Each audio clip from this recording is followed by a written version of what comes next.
Bioscope 20സിലേക്ക് സ്വാഗതം. ഇന്ന് plant ടിഷ്യൂസിനെ കുറിച്ചാണ് പറയുന്നത്. ഇതിൽ മെരിസ്റ്റമാറ്റിക് ടിഷ്യൂസിനെ കുറിച്ച് ഓൾറെഡി ക്ലാസ്സുകൾ കണ്ടു കഴിഞ്ഞു. ഇനി അടുത്ത് പറയുന്നത് പെർമനൻറ്റ് ടിഷ്യൂസിനെ കുറിച്ചാണ്. പ്ലാന്റ് ടിഷ്യൂസിനെ നമുക്ക് രണ്ടായിട്ട് ക്ലാസിഫൈ ചെയ്യാമെന്നറിയാം. ഒന്ന് മെരിസ്റ്റമാറ്റിക് ടിഷ്യൂ, അതിനെക്കുറിച്ച് ഓൾറെഡി ക്ലാസ്സുകൾ കണ്ടു കഴിഞ്ഞു. അടുത്തത് പെർമനൻറ്റ് ടിഷ്യൂസ്. പെർമനൻറ്റ് ടിഷ്യൂ രണ്ടായിട്ട് ക്ലാസിഫൈ ചെയ്യാം. Simple permanent tissues, complex permanent tissue. Permanent ടിഷ്യൂസിനെ രണ്ടായിട്ട് ക്ലാസിഫൈ ചെയ്യാം. Simple permanent tissue and complex permanent tissue. അതിൽ സിമ്പിൾ പെർമനൻറ്റ് ടിഷ്യൂസിൽ വരുന്നതാണ് parenchyma, collenchyma, sclerenchyma. Simple permanent tissue എന്ന് പറഞ്ഞാൽ എന്താ? പെർമനൻറ്റ് ടിഷ്യൂസിൽ തന്നെ സെയിം ടൈപ്പ് സെല്ല് കൊണ്ടുണ്ടാക്കിയതാണ് സിമ്പിൾ പെർമനൻറ്റ് ടിഷ്യൂ. അതേസമയം ഡിഫറെൻറ്റ് ടൈപ്പ് ഓഫ് സെൽസ് കൊണ്ടുണ്ടാക്കിയതാണ് കോംപ്ലക്സ് പെർമനൻറ്റ് ടിഷ്യൂ. അതിൽ വരുന്നത് സൈലവും ഫ്ലോയുമാണ്. ഡീറ്റെയിൽഡ് ആയിട്ട് നോക്കാം. പെർമനൻറ്റ് ടിഷ്യൂവിൻ്റെ മറ്റൊരു പേരാണ് മെച്വർ ടിഷ്യൂ. ഇവർ മെരിസ്റ്റമാറ്റിക് ടിഷ്യൂ കണ്ടിന്യൂസ് ആയി ഡിവൈഡ് ചെയ്തിട്ട് അതിൻ്റെ ഡിവൈഡ് ചെയ്യാനുള്ള പവർ നഷ്ടപ്പെട്ട് അവ മെരിസ്റ്റമാറ്റിക് ടിഷ്യൂസിൽ നിന്ന് പെർമനൻറ്റ് ടിഷ്യൂസ് ആയിട്ട് മാറും. മെരിസ്റ്റമാറ്റിക് ടിഷ്യൂ ഡിവൈഡ് ചെയ്തിട്ട് അതിൽ നിന്നിട്ടാണ് എന്തുണ്ടാവുന്നത്? പെർമനൻറ്റ് ടിഷ്യൂസ് ഉണ്ടാവുന്നത്, അല്ലെങ്കിൽ മെച്വർ ടിഷ്യൂസ് ഉണ്ടാവുന്നത്. മെച്വർ ടിഷ്യൂസിൻ്റെ ഫീച്ചേഴ്സ് എന്തൊക്കെയാണെന്ന് നോക്കാം. First one, cells are fully differentiated. അതായത് നേരത്തെ പറഞ്ഞു മെരിസ്റ്റമാറ്റിക് ടിഷ്യൂ എന്ന് പറയുന്നത് അൺഡിഫറൻഷ്യേറ്റഡ് സെൽസ് ആണെന്ന് പറഞ്ഞു അല്ലേ? പക്ഷേ മെച്വർ ടിഷ്യൂ എത്തുമ്പോൾ അത് ഫുള്ളി ഡിഫറൻഷ്യേറ്റഡ് ടിഷ്യൂസാണ്. അതായത് അതിനി ഡിവൈഡ് ചെയ്യാനുള്ള പവർ ഇല്ല. They lose their ability to divide, അല്ലേ? ഡിവൈഡ് ചെയ്യാനുള്ള എബിലിറ്റി നഷ്ടപ്പെട്ടിട്ടാണ് അത് എന്തായിട്ട് മാറുന്നത്? മെച്വർ ടിഷ്യൂസ് ആയിട്ട് മാറുന്നത്. ഈ മെച്വർ സെൽസ് ലിവിങ്ങും ആവാം, ഡെഡും ആവാം. ഇവയ്ക്ക് ഡെഫിനറ്റ് ആയിട്ടൊരു ഷേപ്പും സൈസും ഫങ്ഷനുമുണ്ട്. ഈ മെച്വർ ടിഷ്യൂസ് ഉണ്ടാക്കിയിരിക്കുന്ന സെൽസ് തിന്നാവാം, തിക്കാവാം. ഇവ ഡിഫറെൻ്റ് ആയിട്ടുള്ള ഫങ്ഷൻസ് ചെയ്യുന്ന സെൽസാണ്. അതായത് മെച്വർ ടിഷ്യൂസിലെ സെൽസ് ഡിഫറെൻറ്റ് ഫങ്ഷൻസ് ചെയ്യുന്നുണ്ട്.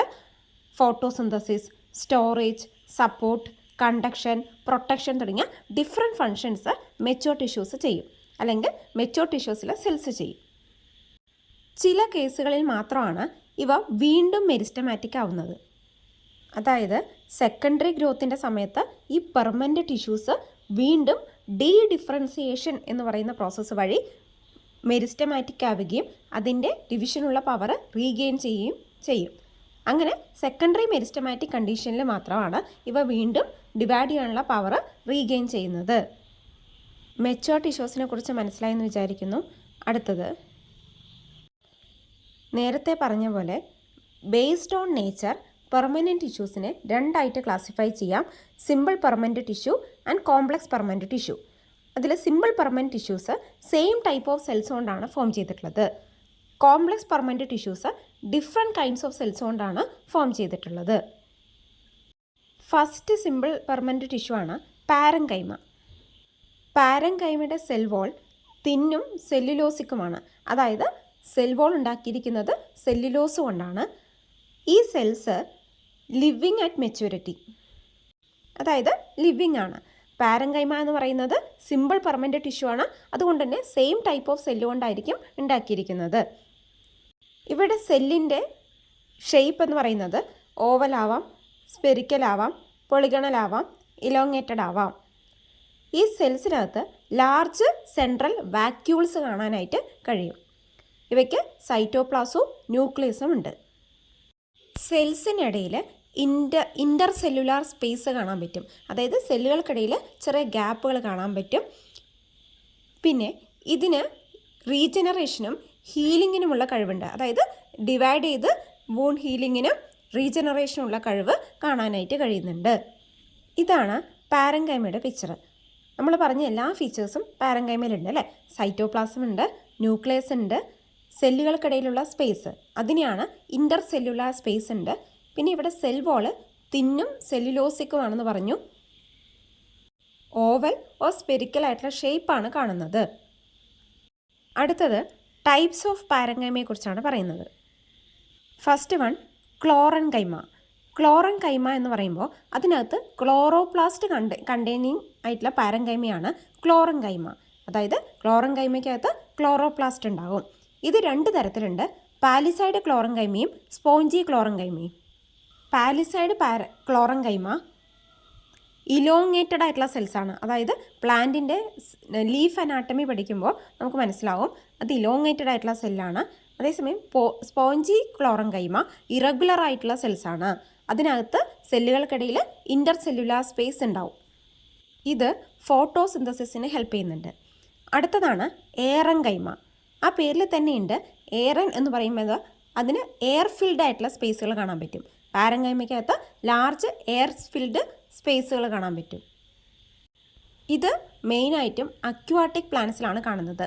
ഹൈഡ്രില്ല, ഐക്കോർണിയ പോലുള്ള അക്വാട്ടിക് പ്ലാന്റ്സിനകത്ത്, കുളവാഴയിലൊക്കെ. ഇത് ഗ്യാസ് എക്സ്ചേഞ്ചിന് വേണ്ടിയിട്ടും ബോയിൻസിന് ഫ്ലോട്ട് ചെയ്യാനൊക്കെ വേണ്ടി ഹെൽപ്പ് ചെയ്യാറുണ്ട്. അപ്പോൾ ക്ലോറൻകൈമ ആൻഡ് ഏറൻകൈമയെക്കുറിച്ചാണ് പറഞ്ഞത്. ഈ പിക്ചർ ശ്രദ്ധിച്ചാൽ നമുക്കത് മനസ്സിലാവും.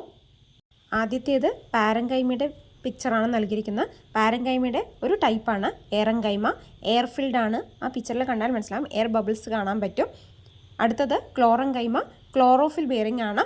അത് ഫോട്ടോസിന്തസിസിന് വേണ്ടി ഹെൽപ്പ് ചെയ്യുന്നു. അടുത്തത് സ്റ്റോറേജ് പാരൻകൈമ. സ്റ്റോറേജ് പാരൻകൈമ ആ പേരിൽ തന്നെ ഉണ്ട്. എന്താണ്? ഫുഡ് മെറ്റീരിയൽസ് സ്റ്റോർ ചെയ്യുന്നു. സ്റ്റാർച്ച്, പ്രോട്ടീൻ, ഓയിൽസ്, വാട്ടർ പോലുള്ള സാധനങ്ങൾ സ്റ്റോർ ചെയ്യുന്നുണ്ട്. Example potato and seeds.